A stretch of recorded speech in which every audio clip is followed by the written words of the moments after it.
कराची के इलाके खारादर में एक रिहायशी इमारत की छत गिरने का अफसोसनाक वाक़या पेश आया। इमदादी टीमें फौरी तौर पर जाए वक़ूआ पर पहुंच गईं।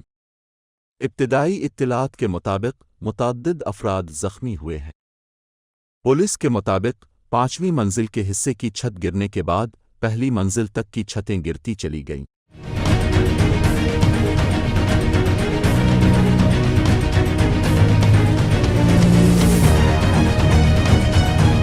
रेस्क्यू हुक्काम का कहना है कि बारिशों के दौरान इमारत की छत बोसीदा होने से गिरी, जिसके नतीजे में 16 अफराद फंस गए थे। रेस्क्यू एहलकारों ने इमारत में फंसे तमाम 16 अफराद को इस नारकल की मदद बहिफाजत से निकाल लिया।